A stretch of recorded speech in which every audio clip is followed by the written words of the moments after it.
Halo semuanya, sawadee-krap, apa kabar? Semoga kabar kalian selalu baik dan juga sehat. Selamat datang di segmen analisa. Kembali kita update mengenai kasus di Subang, Jawa Barat, dan topik di video ini aku akan bahas mengenai obrolan keduaku bersama Dr. Hastri yang tayang di channelnya Denny Darko. Oke, pertama dari obrolan mengenai otopsi. Jadi pertama teman-teman pada saat menonton video ini, kenapa aku bertanya seputar DNA? Apa saja temuan-temuan barang bukti di lokasi yang diambil untuk dicek DNA-nya?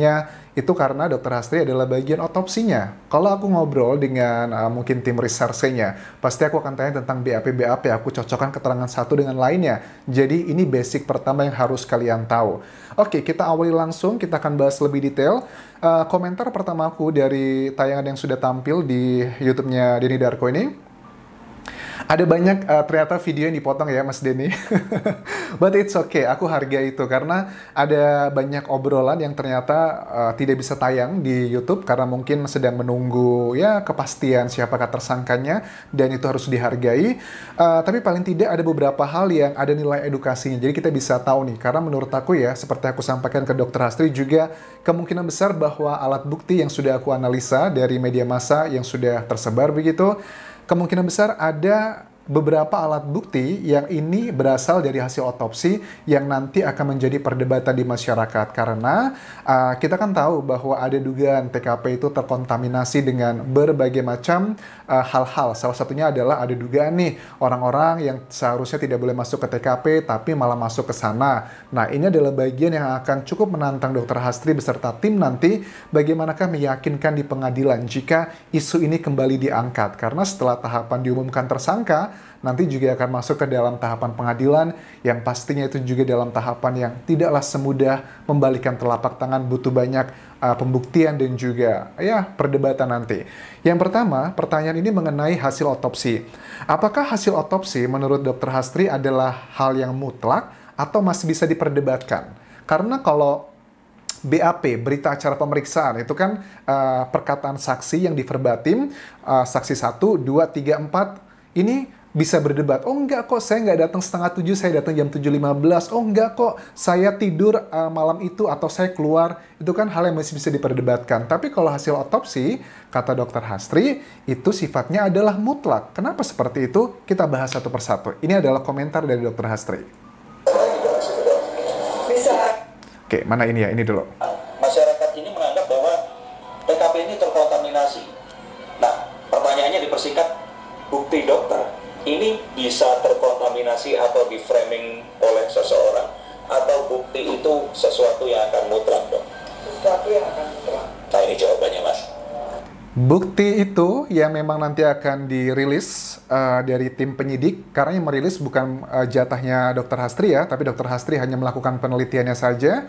Yang merilis adalah tim penyidik dan bukti dari otopsi itu adalah hasil yang mutlak. Oke, kita bahas dulu ya.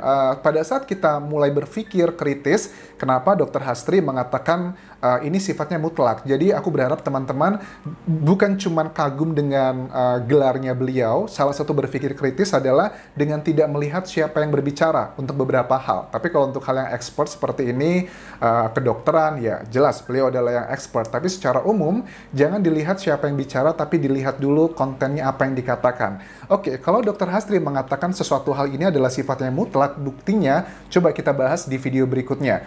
Apa yang bisa kita masuk akal, kenapa kok Dr. Hastri yakin bahwa bukti dari otopsi menjadi hal yang mutlak? Ini adalah bagian berikutnya.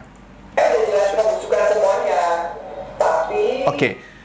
Bagian ini aku tanya ke Dr. Hastri mengenai otopsi keduanya karena kan Dr. Hastri melakukan otopsi kedua itu kurang lebih 3 minggu atau hampir sebulan setelah otopsi pertama setelah tanggal 18 Agustus, dan beliau juga mengatakan salah satu kendala pada saat dilakukan otopsi kalau sudah lama adalah masalah pembusukan karena sudah lebih dari 12 jam. Setahu aku baca di jurnal kalau mayat itu sudah lebih dari 6 jam, 5 jam, 7 jam sekitar itu sudah mulai terjadi pembusukan. Nah, bagaimana Dr. Hastri meyakinkan pada saat melakukan otopsi itu tidak terdapati kendala-kendala tersebut dan hasilnya bisa otentik dan juga tidak bohong gitu data-datanya. Bagian tubuh yang krusial dari luka-luka itu baru mengering, jadi belum hancur. Jadi saya bisa lihat dan Oke. dari lengannya, dari kakinya. Oke. Bagian pertama, Dokter Hasti mengatakan bahwa ini kayak kemudahan Tuhan, begitu, diberikan ya kemudahan gitu, jalan-jalan Tuhan. Ternyata di lokasi makam itu termasuk dalam kategori tanah yang kering, tidak basah. Dan yang penting adalah bagian-bagian yang kedua harus diperiksa Dokter Hastri adalah mengenai luka-lukanya. Karena kita tahu di otopsi pertama diketahui yang menyebabkan kematian kedua korban adalah luka benda tumpul. Nah, seperti bagian-bagian tubuh tadi yang disebutkan di lengan, di leher, atau di bagian-bagian lainnya, itu ternyata lukanya itu tidak membusuk, masih mengering.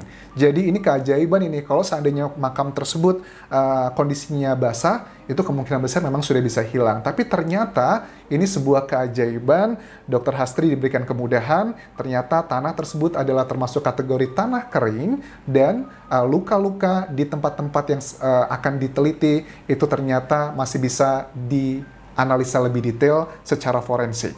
Tapi yang saya tunjukkan, saya bilang buku itu, saya ambil itu, masih ada, itu kan berarti ada kemudahan, masih ada, masih bisa kita ambil, kita bisa dari rambutnya juga. Oke, dari kuku-kukunya, dari rambutnya, Dari kemaluannya juga. dari kemaluannya juga. Ternyata masih ada, karena keadaan makam itu kering, tidak ada air, jadi bagus itu. Jadi alhamdulillah, dan itu kemudahan bagi kita tim forensik. Oke, jadi sepertinya aku menganalisa walaupun Dokter Hasti tidak mengatakan secara langsung, tapi memang yang diperiksa yang memberikan data lebih detail, karena kan ada dua hal yang dilakukan Dokter Hastri pada saat diwawancara di Universitas Indonesia untuk topik tentang forensik, bahwa di otopsi kedua, pertama beliau itu mengkoreksi tentang waktu kematian, dan kedua adalah menambahkan. Nah, sepertinya hal-hal yang disebutkan tadi adalah hal-hal yang ditambahkan di kuku, kemudian juga rambut, dan juga kemaluan.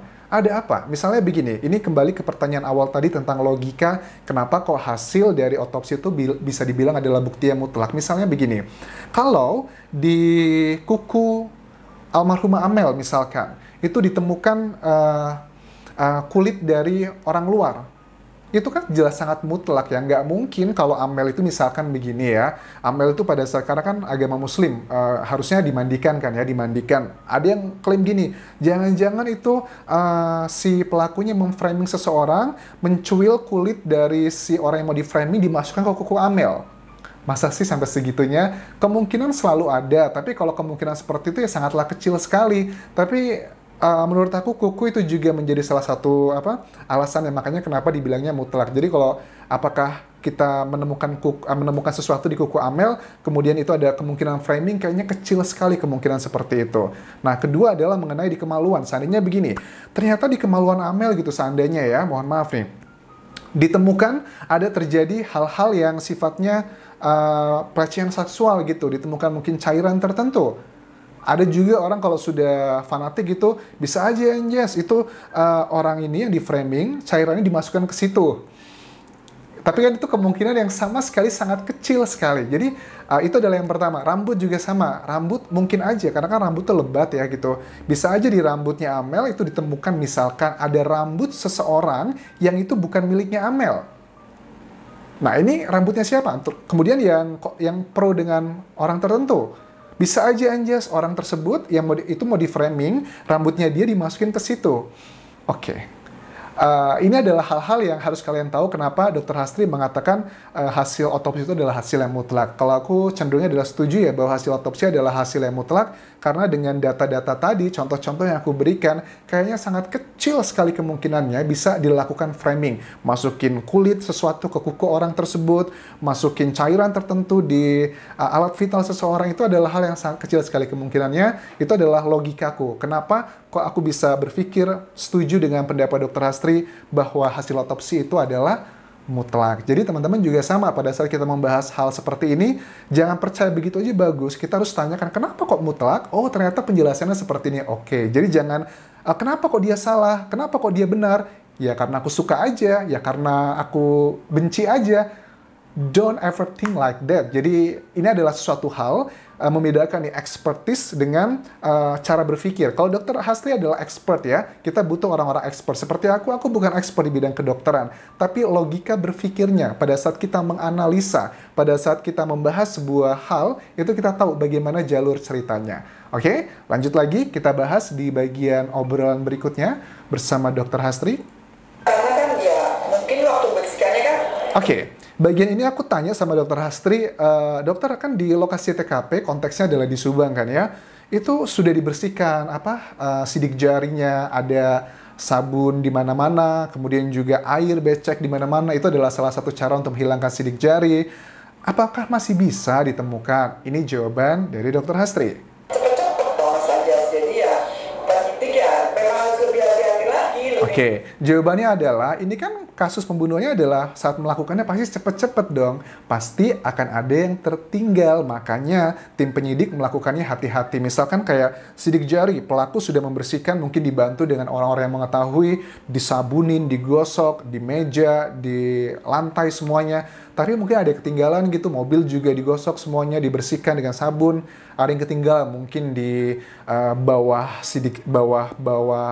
temboknya, atau di bawah mobilnya, atau di sela-sela joknya, ada juga ditemukan di situ. Terus kan selalu ada yang bilang ya, bagus nih kalau ada pertanyaan yang pro dan kontra, misalnya begini, tapi kan bisa aja sidik jari tersebut adalah sidik jari lama gitu.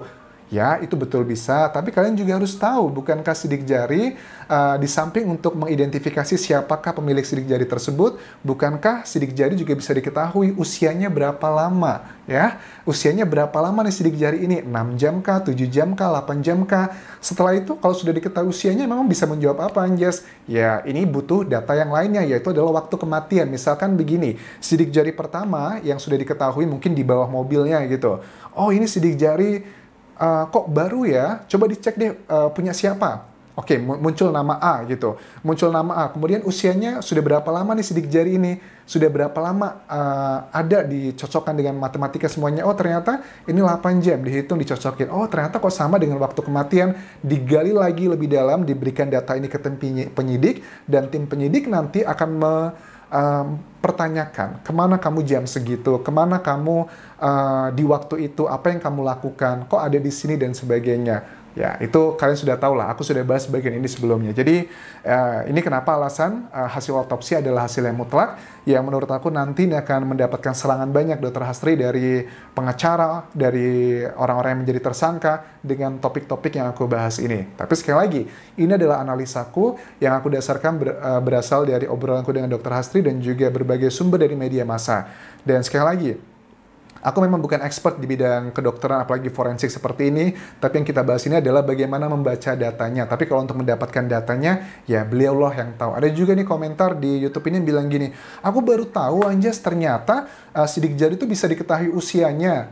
Ini kesannya kayaknya menyepelekan gitu, tapi it's okay, fine. Kalian bisa cek di Google, apakah benar bisa diketahui sidik jari usianya berapa lama. Kalau seandainya bisa, ya itu kalian bisa dapat jawabannya. Tentunya nanti Dr. Hastri pada saat memaparkan data-data ini di pengadilan atau ke tim penyidik, mereka juga pasti akan bertanya banyak hal ke Dr. Hastri, karena nggak mau alat bukti yang akan dijadikan hal untuk menunjuk siapakah tersangkanya nanti malah diserang nih oleh para pengacara dari siapa aja nanti menjadi tersangkanya, dan malah tim kepolisian malu nih ternyata alat buktinya kurang kuat. Itu adalah di bagian pengadilan nanti.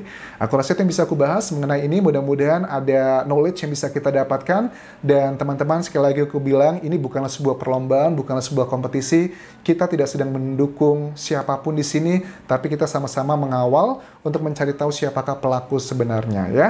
Tersangka. Pelakunya bisa pelaku, bisa orang yang mengetahui dalangnya, atau orang yang membantu juga. Dan terakhir, tinggalkan komentar kalian, sertakan like, dan juga subscribe channel YouTube ini, plus follow Instagramku di Anjas di Thailand. Khop pun kerap semuanya. Bye-bye.